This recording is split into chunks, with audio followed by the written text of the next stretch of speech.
of Congress. Across our nation, countless Black women and women of color continue to face barriers in access to education and access to health care and access to employment opportunities and access to equal pay. The struggle for justice and equality is a daily battle fought by millions of women who refuse to be silenced or sidelined in their pursuit of a more just and inclusive society. It is our responsibility as citizens and as leaders to ensure that the voices of Black women and women of color are heard, their concerns are addressed, and their contributions are acknowledged and celebrated. We must work together to dismantle the systems of oppression and discrimination that continue to hold back so many of our sisters, daughters, mothers from reaching their full potential. And so, as we continue to push forward, let us remember the words of the great civil rights leader, Reverend Martin Luther King, who said that the arc of the moral universe is long, but it bends towards justice. Let us then bend that arc towards justice together and make Equal Rights Amendment a reality for all. In the name of all those who have fought for justice, for equality, and for the rights of women, let us say amen. Thank you. Mr. Speaker, it is now my privilege to yield to the Honorable Cori Bush of the state of Missouri, and I thank you.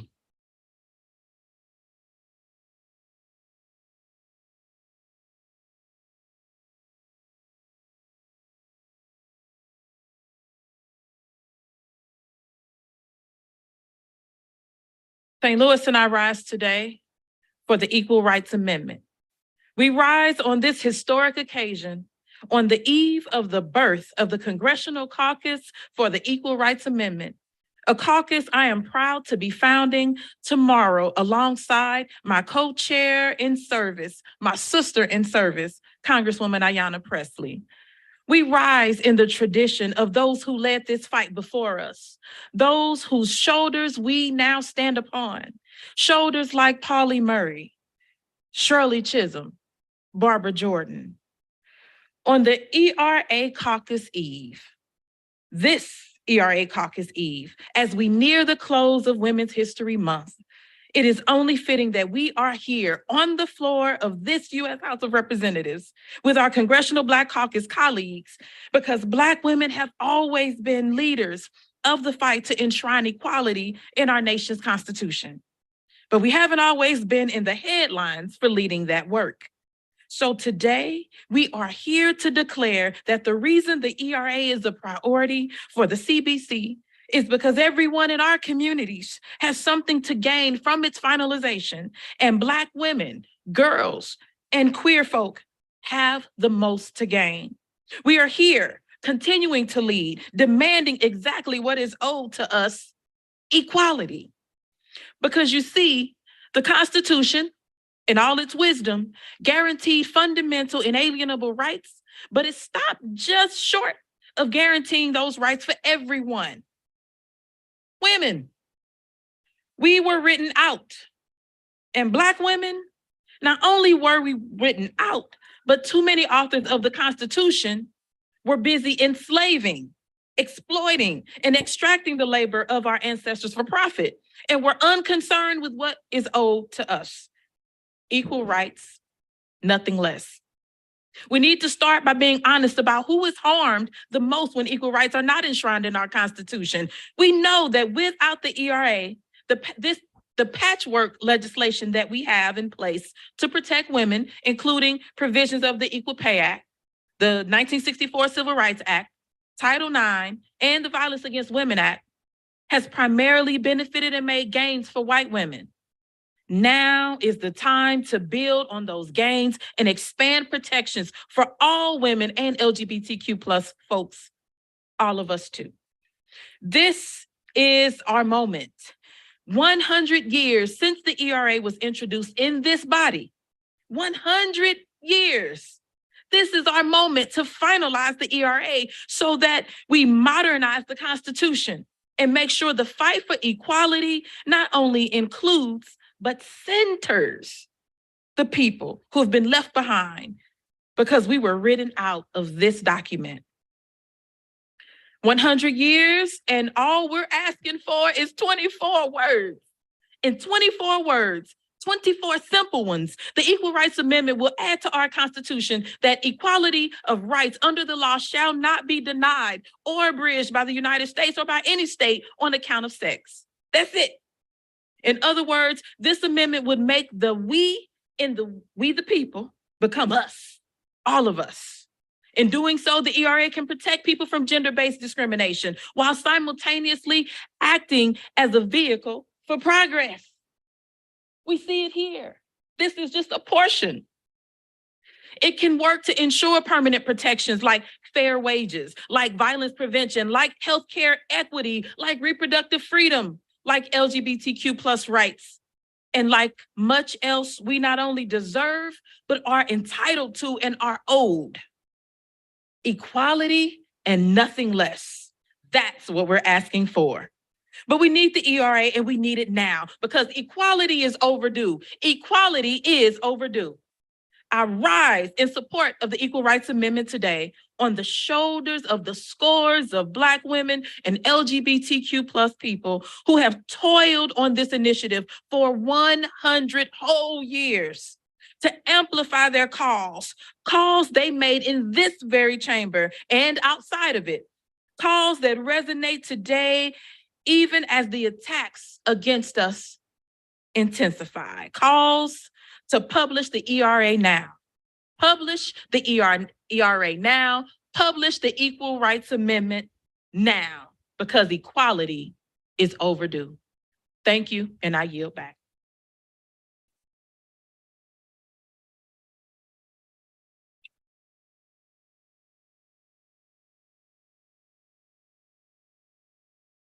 I thank the Honorable Congresswoman Cori Bush for her remarks.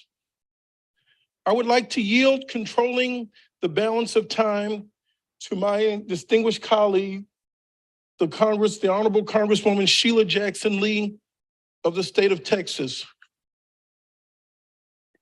Let me thank the distinguished gentleman for his leadership and very important and humbling experience to be able to, may I have that poster, please? The one you just moved. Excuse me.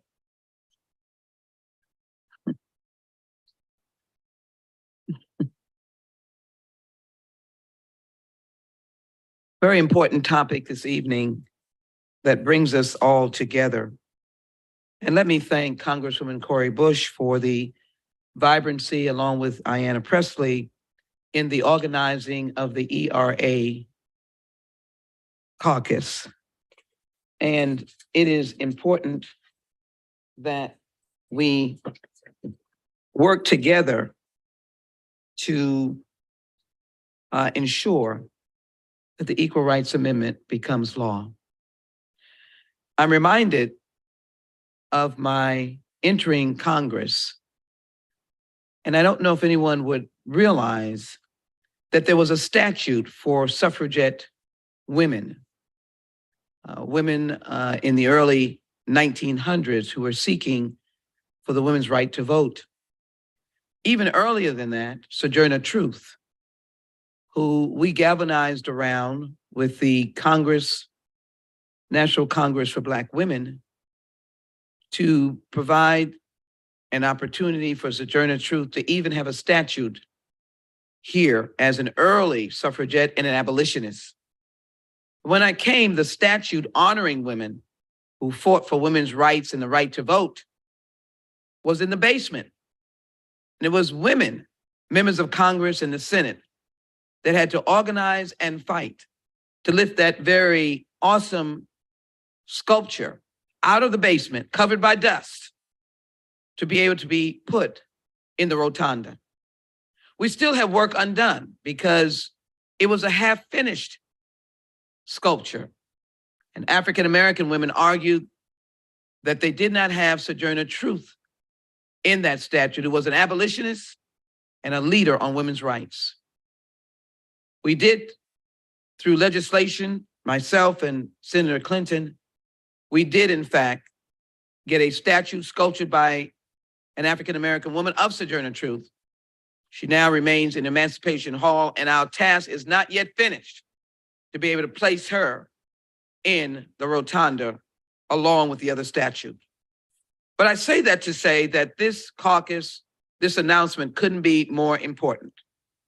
And the reason is because Black women were very instrumental in having the loudest voices, realizing that even then, Black women had the lowest per hourly wage. Black women were still domestic workers. Black women were not, in fact, equal in many aspects of the law.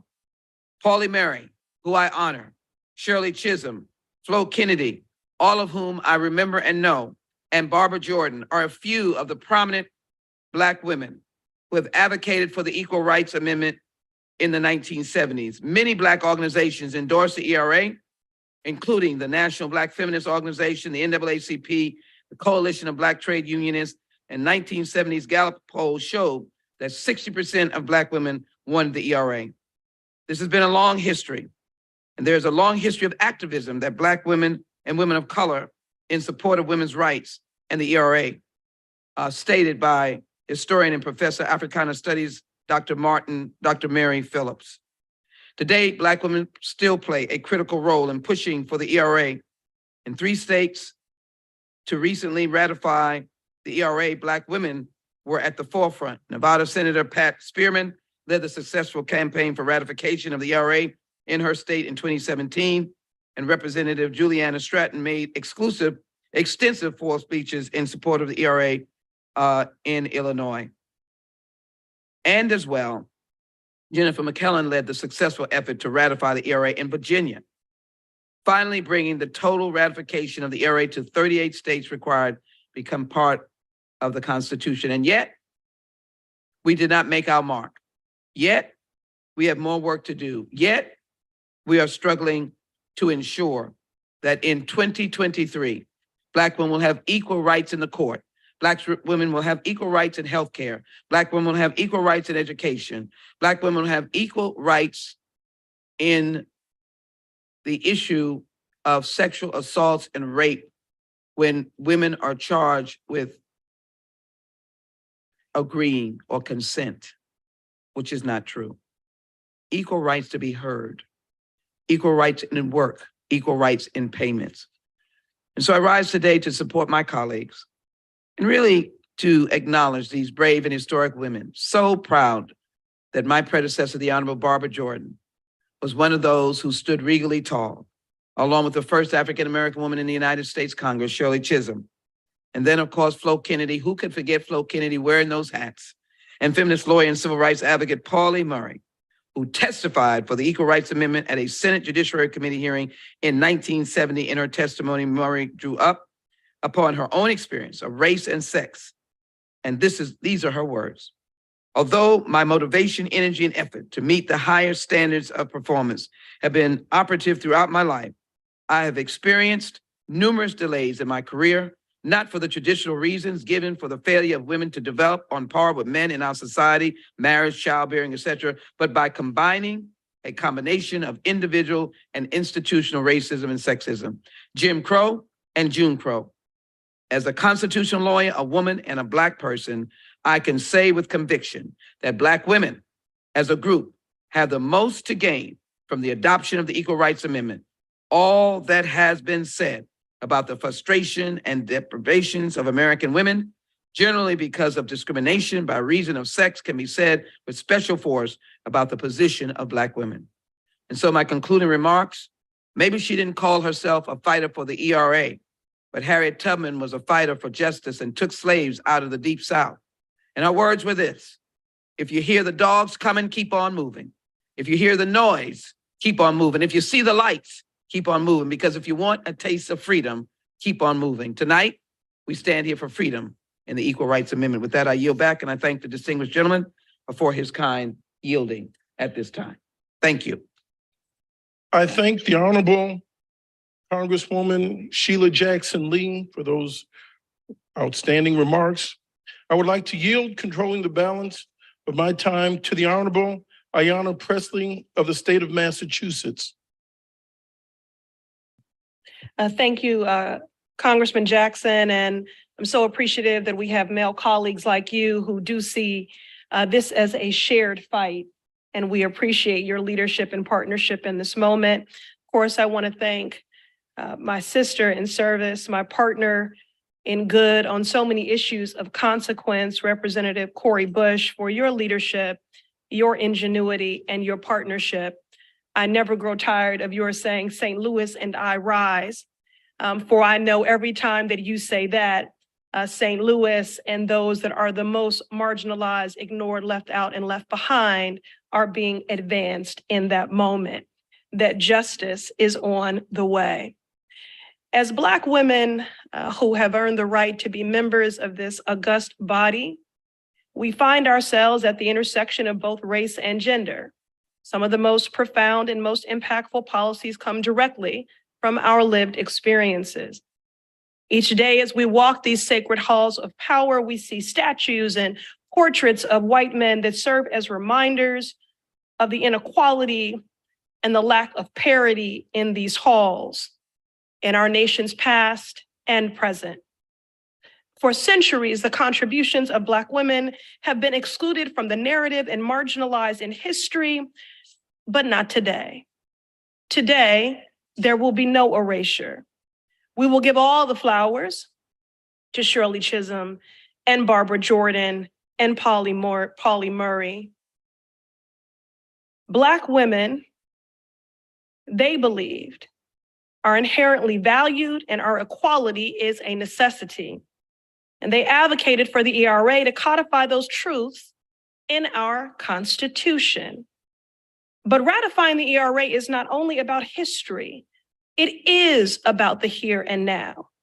Black women are still organizing at the forefront of the women's rights movement. Zakiya Thomas, Christian Nunes, Melanie Campbell, Fatima Goss Graves are community builders and organizational leaders that are working daily to get the job done. Black women, justice seekers, truth tellers, pace setters, table shakers, always doing the work of liberation, even when our own was often sacrificed. I feel especially encouraged and emboldened that Black women are a part of the multi-generational and multiracial coalition leading and working in an intersectional way to advance policy change.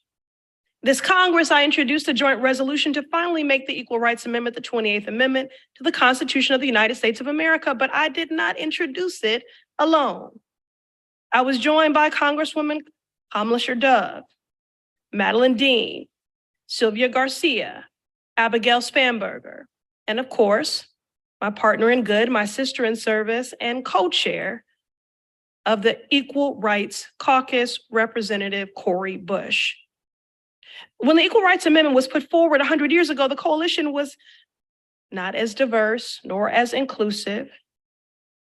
As a Black woman who has experienced firsthand many of the daily indignities of an unequal society and heard stories from my mother, Sandy, may she rest in peace and power, who throughout her career had to train men who were paid more and promoted over her. I know how transformative the ERA will be for millions of women and our LGBTQ siblings across this country. It is long past time the Constitution affirms our equality and our very existence in the eyes of the law. The ramifications run deep as women face daily sexism, pregnancy discrimination, pay inequities, sexual violence, and persistent legislated attacks on our bodily autonomy. We need the ERA now. So I stand stridently with my colleagues in the Congressional Black Caucus and my co-chair of the new ERA caucus to demand that Congress does its job, pass our resolution and codify the Equal Rights Amendment into the US Constitution. I have no doubt that in short order, there will be a calendar one day that will cite, on this day in history, the ERA caucus was established. Well, I look forward to the day that there will also be a calendar that notes, on this day in history, the ERA was passed. And I yield. I thank the Honorable Ayanna Pressley for her advocacy. I appreciate her remarks. I would like to yield controlling the balance of my time to the Honorable Congresswoman Joyce Beatty of the state of Ohio. Congresswoman Beatty.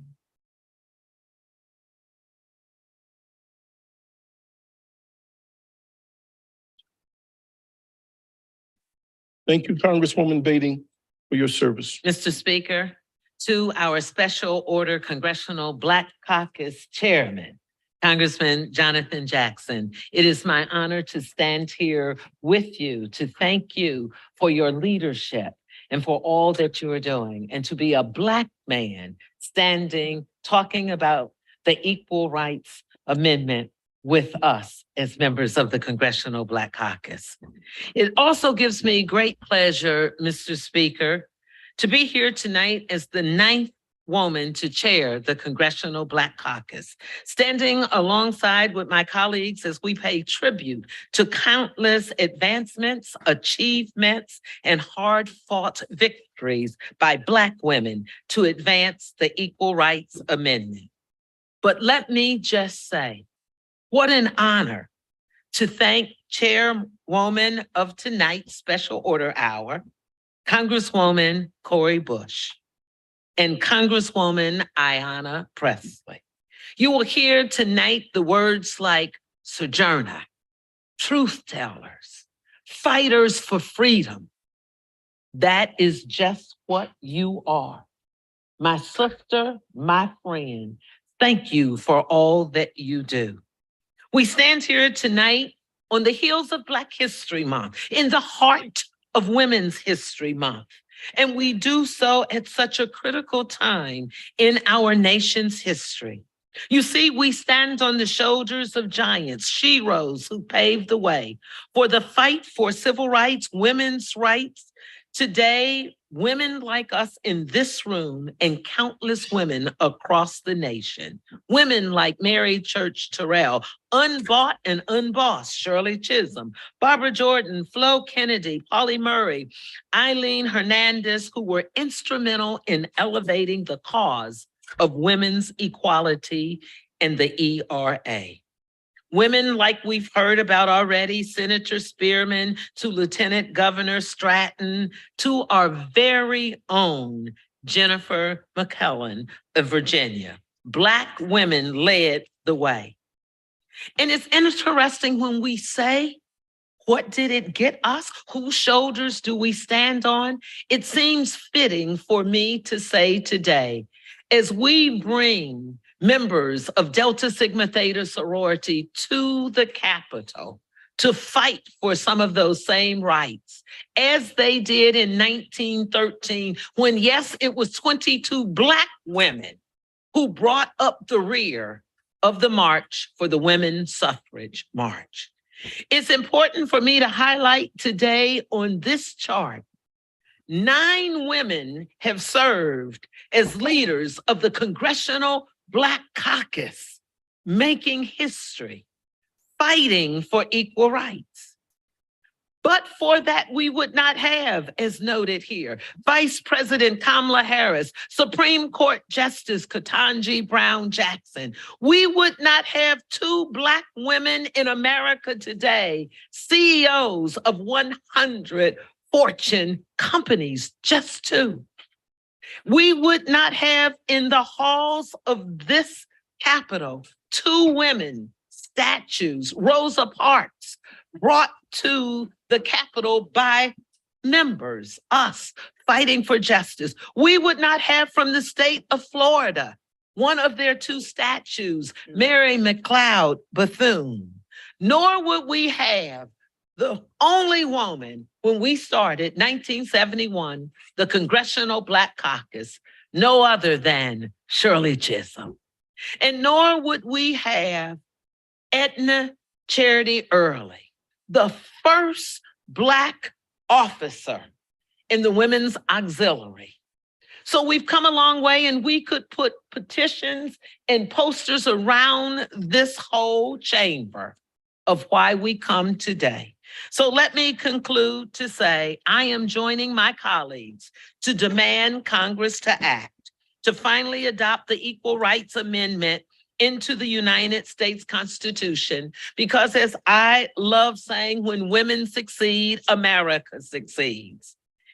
And the late Maya Angelou stated, each time a woman stands up for herself without knowing it possibly, without claiming it, she stands up for all women. Today, Congresswoman Bush, Congresswoman Presley, we stand up with you.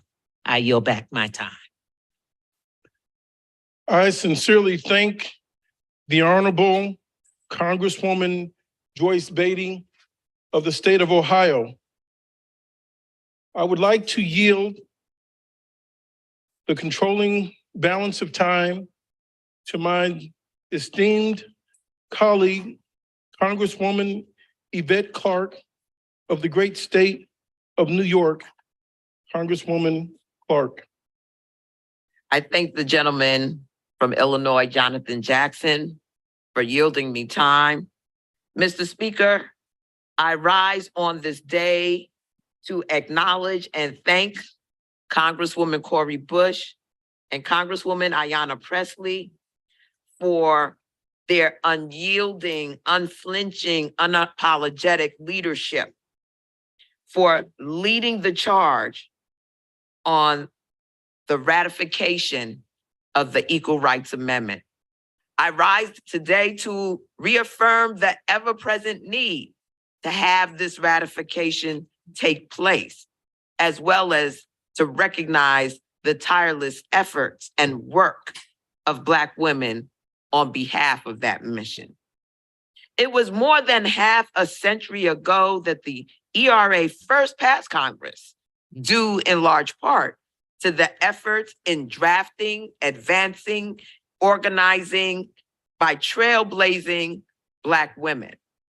With that said, I'm reminded of the words written by one of my congressional predecessors, Congresswoman Shirley Chisholm, decades ago, in the very spot that I stand right now.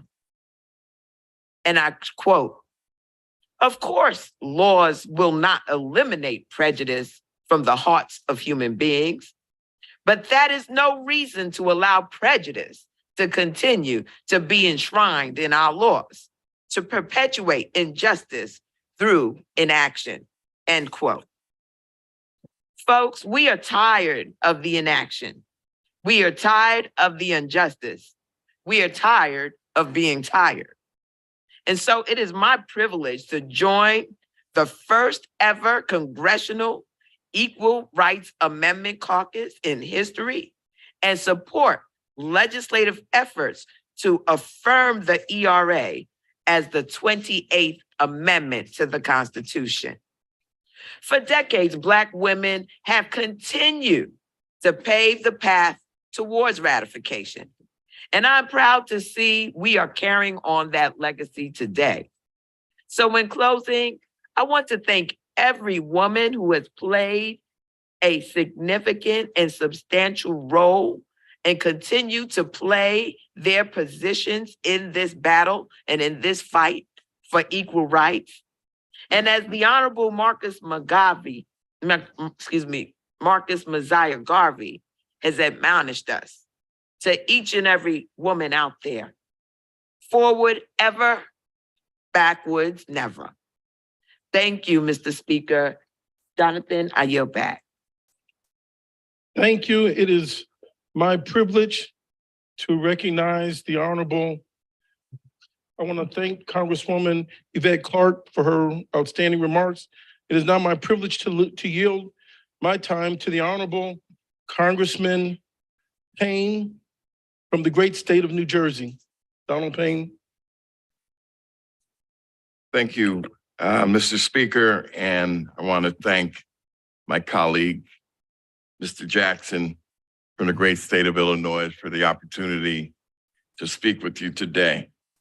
Also, let me acknowledge my colleagues that are leading this fight. The Honorable Cori Bush from the great state of Missouri, and the Honorable Ayanna Pressley from the great state of Massachusetts, and all the women that have held us down in the struggle. There would not be the great strides of African-American men if it were not for African-American women. And I understand that, and I appreciate that every day. I rise today to discuss the tremendous work of African-American women in the continued fight to pass the Equal Rights Amendment. And I want to thank, once again, Representative Bush for hosting this special order hour tonight. This Equal Rights Amendment is one of America's most important pieces of legislation. The amendment would guarantee equal and legal rights for all Americans, regardless of gender. And as amazing a document as it is amazing how many people were left out of it. It was written 100 years ago by Alice Paul, a New Jersey advocate for women's rights. Well, first I meant the Constitution left so many people out, but Ms. Paul, a New Jersey advocate for women's rights, was the author. There have been several prominent African-American women who have made significant contributions to the nation's fight for equal rights, the Equal Rights Amendment. Pauli Murray was a lawyer and a civil rights advocate who wrote the book, States, Laws on Race and Color. Supreme Court Justice Thurgood Marshall called her book, the Bible of the Civil Rights Movement. Shirley Chisholm was the first African-American woman in Congress, and she was introduced dozens of bills for gender and racial equality. Flo Kennedy challenged the representation of African Americans in the media and advertising. Barbara Jordan was a lawyer and the first African American woman from the South to be elected to Congress. And many of my colleagues, many of my congressional colleagues continue their fight for women's rights every single day. I am proud to be from a state with a long history of support for women's rights. In 1790, New Jersey was the first state to enfranchise women in its constitution. Then New Jersey's constitution was written in 1947 to include equal rights for women. But that was only white women. In New Jersey, equal rights have been the law for 76 years. And thanks to New Jersey's constitution, it is impossible to take those rights away. That is why we need a national Equal Rights Amendment. And I'm so proud of the gentlelady from Missouri for spearheading this fight. It would keep extremist legislators from taking the hard-earned rights of women away from them. But if you look now in what's going on in this country, there is an effort to take the rights away from many people, making it harder to vote, eliminating polling sites in minority areas, not allowing people to get drinking water handed to them from someone else. There is already an assault on turning the clock back. Is that what making America great again is all about? Returning to a day where people don't have the equal rights, making sure that minorities have a more difficult time exercising their right. Everyone thought that Roe v. Wade was the accepted law of the land. And look at where that has gone. Chipping away at rights slowly but surely. And why, when African Americans got the right to vote, why was it only for a period of 25 years? And then we have to revisit this topic every 25 years. Should we let Blacks vote or should we not? That baffles me. That absolutely baffles me. Why was it not just made the law of the land and forget about it? Well, it's because of times like now, where we see what is going on. We're turning the clock back. We're questioning whether or not people should have the equal right to vote. We're in a very dangerous time in this country. People arming themselves with AR-15s.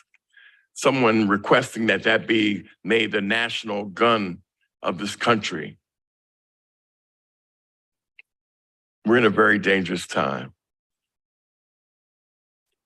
And now the extremist Supreme Court has taken the fundamental right to determine their own health care away from them, their own bodies.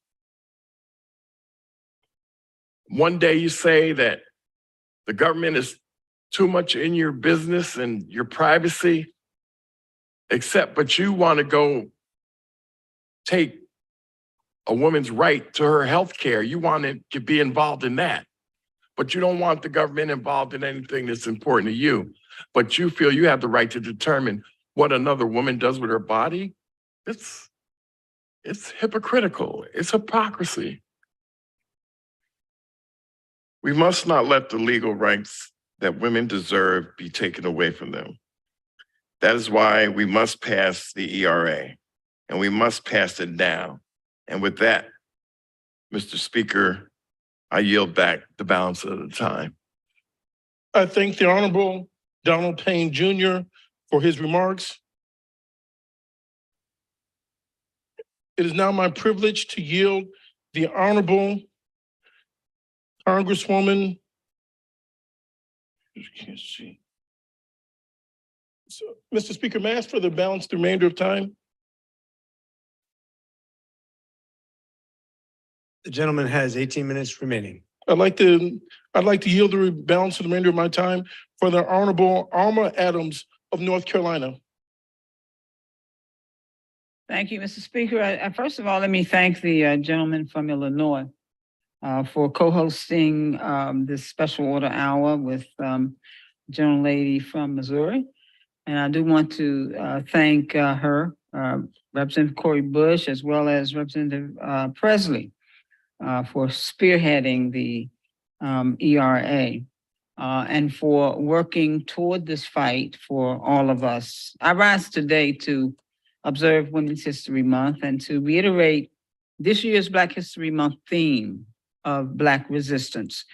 And since we last celebrated Black History Month and Women's History Month, Ketanji Brown Jackson became the first Black woman on the Supreme Court. Beyonce claimed the record for most Grammys won in a lifetime. Serena Williams retired as one of the most accomplished athletes of all times. Congresswoman Summer Lee became the first Black woman to represent Pennsylvania in Congress, and Jennifer McClellan became the first Black woman Congresswoman from Virginia. In my home of Charlotte, North Carolina, Bilaus made history as both the longest serving woman and the longest serving Black mayor in our city's history. And in Winston-Salem, North Carolina, my friend and mentor, the late Annie Brown Kennedy, the first Black woman to serve in the North Carolina General Assembly, passed away at the age of 98 after a long and storied career. These women joined the legacy of other women we're celebrating here today, the women who helped lead the movement for the adoption of the Equal Rights Amendment. The Equal Rights Amendment is still absolutely necessary because according to the Constitution, we are not equal. Well, just look at the Dobbs decision. Look at all of the legislation from the state to the federal level that aims, intentionally or not, to tell women what they can do with their own bodies. And look at the maternal health crisis in America. Even as science, technology, and healthcare make amazing advances, the number of women dying due to childbirth is going in the wrong direction, and Black women have mortality rates that are 3 times that. As Women's History Month comes to an end, we must continue to teach the history of women, of Black women, Indigenous women, LGBTQ women, and women of color from the halls of our campuses to the halls of Congress. Because if you learn women's history, you learn very quickly how far we've come and how much farther we have to go. Each of us have a role in this history. If you learn this history, teach it. If you live this history, make it. So join me and join us, join the CBC and all of my colleagues in renewing the push for the Equal Rights Amendment and equality for women, not only in the United States, but across the world. Thank you, Mr. Speaker, and thank the gentleman from Illinois. I yield back. Thank you very much. I thank the Honorable Congresswoman Alma Adams for her remarks. It is now my privilege to yield to the Honorable Congresswoman Shontel Brown from the state of Ohio. Thank you so much. Mr. Speaker, thank you to my wonderful colleagues in the Congressional Black Caucus for organizing this session tonight. I join them today in recognizing the significant contributions of Black women to the advancement of the Equal Rights Amendment. Of the more than 12,000 Americans who have served in Congress, only 58 have been Black women. Remarkably, despite our historic and continuous small number among the members of the House, Black women have often been the driving force behind significantly policy shifts that have paved the way for change. Among those achievements are landmark bills like the Equal Rights Amendment, championed by Black women since its inception. A hero of many Americans inside and outside Capitol grounds, Congresswoman Shirley Chisholm was a relentless advocate for equal rights in America, nicknamed Fighting Shirley. She stood on this very floor in her first term and decreed that the ERA was destined to become the law of the land. Today, we honor her legacy by advocating for the long overdue ratification of the ERA. Congresswoman Chisholm did not stand alone in her fight for equal rights. From educator and activist Mary Church Terrell in the late 19th and early 20th centuries to Congresswoman Barbara Jordan in the 1970s, Black advocates for women's suffrage helped drive the ERA forward.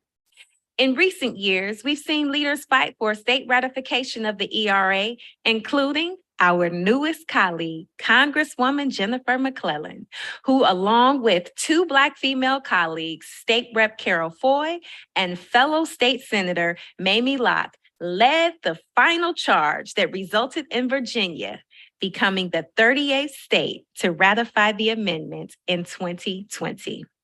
And that legacy lives on as my colleagues in the 118th Congress maintain and build on the work of our predecessors. With Representative Presley's efforts to remove the constitutional deadline for ratification and Representative Bush's leadership of the first ever Congressional ERA Caucus, we are closer to ratification than ever before. I stand in awe of the power, strength, and contributions of these trailblazers and icons, both past and present.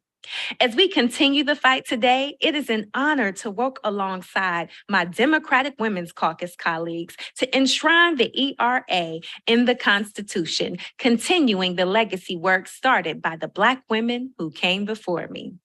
Congresswoman Shirley Chisholm envisioned the ERA as the law of the land in 1969. She once said she wanted to be remembered as a woman who dared to be a catalyst of change. And she will always be known as just that. Like our ancestors, Terrell, Chisholm, Jordan, and more, Black women will continue to help lead the charge, but we cannot do it alone. So to my colleagues who have yet to join us in championing equal rights, I say to you, dare to become a catalyst of change with us. And with that, Mr. Speaker, I yield back. I would like to thank the Honorable Congresswoman Shontel Brown for her remarks. It is now my privilege to yield to the Honorable Kamlager Dove, Congresswoman from the city of Los Angeles, state of California. Thank you, brother, friend, Congressman Jackson from the great state of Illinois, for managing this Congressional Black Caucus Special Order Hour and standing with your sisters. Mr. Speaker, I rise today to celebrate the work that my CBC colleagues are doing as we continue fighting to enshrine the Equal Rights Amendment into our Constitution. The ERA was sent to the states for ratification in 1972. As we reflect on the 100 years since the ERA, attempts to ratify the amendment each year have faded. What's old has become new again, but the state of gender equality in our country has sadly remained unchanged. Why all the controversy? And why such difficulty in giving women the protection of the Constitution that should have been given to us long ago? It is 2023. There is no reason that an arbitrary deadline should prevent women from having basic fundamental rights under the Constitution. Around the country, women, especially women of color, continue to face discrimination in healthcare, in the workforce, in the boardroom, in the schools, and in everyday life. Enough states have finally ratified the ERA, but it is past time that it becomes an official part of our Constitution and give every woman in America full protection under the law. So if you support women, you should support the ERA. And if you don't support women, stand up and say why you don't think your mother, your daughter, your sister, your aunt, your grandmother deserves equal rights.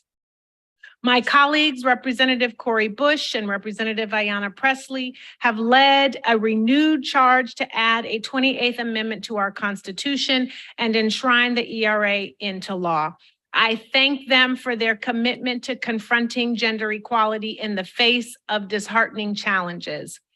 The first ever Equal Rights Amendment Caucus is dedicated to this cause, and as vice chair and co-lead of Representative Pressley's resolution, I stand arm in arm with my colleagues as we bring this battle home. I'm going to say this charge is being led by Black women. Historically, we are the ones who take up the mantle of equality and fight to not only uphold our democracy, but to move it forward. Abolition, suffrage, civil rights, all of these movements supported Black women, even though they were not always recognized for their leadership and courage. A glaring irony of gender discrimination. I'm going to say the names again. Mary Church Terrell, Shirley Chisholm, Pauli Murray, Nevada Senator Pat Spearman, and even our own Jennifer McClellan. These activists have led fierce fights for gender equality to uplift Black women and women across the country. In fact, Pauli Murray once said, if anyone should ask a Negro woman in America what has been her greatest achievement, her honest answer would be, I survived. We must recognize the work of these pioneers as we continue their fight today. The ERA would allow Congress, federal agencies, and courts to address the needs of women as they relate to pay equity, pregnancy discrimination, sexual harassment and violence, abortion access, and LGBTQ protections. Because women are insulted, harassed, demeaned, demoted, and assaulted just for being women. So enshrining these rights brings our Constitution into the 21st century. We might have been written out, but don't count us out. We will persevere until we can finally celebrate the addition of a 28th Amendment to secure equal rights and a better and brighter future for our children and the women that we love. And with that, Mr. Speaker, I yield back the balance of my time. I thank the Honorable Congresswoman Sydney Kamlager Dove for her remarks. It is now my privilege to yield to the Honorable Member from the great state of Pennsylvania, Congresswoman Summer Lee. Thank you, Mr. Speaker. First, acknowledging and thanking our convener, the gentleman from Illinois, and the bold and brave women, our colleagues Cori Bush and Ayanna Pressley, who have put together this convening as well, and also all the women on whose shoulders we stand, particularly those who brought an intersectional perspective and urgency to the fight for all women throughout this country, but also adding on to that urgency and reminding that it's Women's History Month in the year 2023, and yet we pretend to be surprised that a document written by rich, land-owning white men in the 18th century does not protect my rights. We pretend to be surprised that a document that saw my Black ancestors as property until the 19th century legally does not yet empower people who look like me. And we're so surprised that a document that did not allow women the right to participate in our democracy through voting, let alone the right to have land or a bank account until the 20th century, is in need of an update. Well, I'm not surprised. Actually, I'm pissed. I stand today as one of the vice chairs, the new vice chairs of the ERA Caucus, to demand the obvious need for a constitutional amendment so that our future daughters and granddaughters, mine and yours, are not discussing what we failed to do in the 21st century. Yes, I stand today frustrated that it's not obvious to all elected members of Congress that the rights of all women, and specifically Black women, need to be protected. As we are wrapping Women's History Month, I remain steadfast in making sure that our daughters and granddaughters of the future do not have to continue to discuss this. Constitutional equality is powerful. Women and states have done their part to ratify the ERA, as we've heard, including our new colleague who is joining us in the 118th. But now Congress must swiftly follow suit. We must take this action to move one step closer to enshrining the dignity, the humanity, and the equality of all people into the highest law in the land. Thank you, Mr. Speaker. I yield my time back. I thank the Honorable Congresswoman Summer Lee for her remarks from the great state of Pennsylvania. It is now my pleasure to introduce, my privilege to yield to the Honorable Congresswoman from the great state of Virginia, Jennifer McClellan. Welcome. Thank you, Mr. Speaker, and thank you to Representative Jackson for convening this special order, and Representative Cori Bush and Ayanna Pressley for your leadership in creating the Congressional ERA Caucus. I rise today as the first Black woman to represent Virginia, the birthplace of American democracy and the birthplace of American slavery. I rise as the former state legislator who led Virginia to become the 38th and final state necessary to ratify the Equal Rights Amendment. And it is poetic justice that Virginia was the final state necessary for ratification. It's been a long march towards equality in Virginia's history. In 1619, when the first women were recruited to Jamestown, it was to make wives to the inhabitants, and their rights were surrendered to their husbands. They couldn't vote, they couldn't hold public office, they couldn't control their own property. African-American women who arrived in 1619 were considered property and had fewer rights, if any at all. In 1776, the Declaration of Independence established the principle that all men were created equal with inalienable rights. They didn't mean me. And when the Constitution was developed for we the people in order to form a more perfect union, it didn't include me. The Constitution purported to create a government by, of, and for the people, but not for me, only for white men. And for the past centuries, we've made major progress to secure the blessings of liberty for every American, thanks to the struggle and sacrifice of Black women who were in the fight from the beginning, but were the last to benefit from our work. We were there in the fight to abolish slavery. As you heard, we were there in the fight for suffrage, for women's suffrage, even when we were told to march in the back. We marched for civil rights in the 1960s, even though we weren't given a speaking role. We have fought, organized, and marched for ratification of the Equal Rights Amendment for over 100 years. And it is absurd that 100 years after the ERA's introduction, that women still do not have the same constitutional rights as men. That is why I am not only committed, but honored to carry on this fight in Congress with my sisters in this fight, with Representatives Bush and Presley in the Congressional ERA Caucus. Women across our nation have waited too long for equality. It is our time. Publish the ERA today so that tomorrow our daughters don't have to fight the same fight. Thank you, Mr. Speaker, and I yield back my time. Thank you, Representative Jennifer McClellan, our newest member. Mr. Speaker, you've heard from my distinguished colleagues about our topic on ERA, all issues of great importance to the Congressional Black Caucus. With that, Mr. Speaker, I yield back to the Honorable Richard McCormick from the great state of Georgia, my fellow HBCU graduate. Thank you, sir. And I motion to adjourn. just for the record, members are reminded to avoid vulgarity in their remarks, just overall. The question is on the motion to adjourn. Those in favor? Those opposed? The ayes have it, and the motion is adopted. Accordingly, the House stands adjourned until 10 a.m. tomorrow for morning hour debate. Thank you, sir.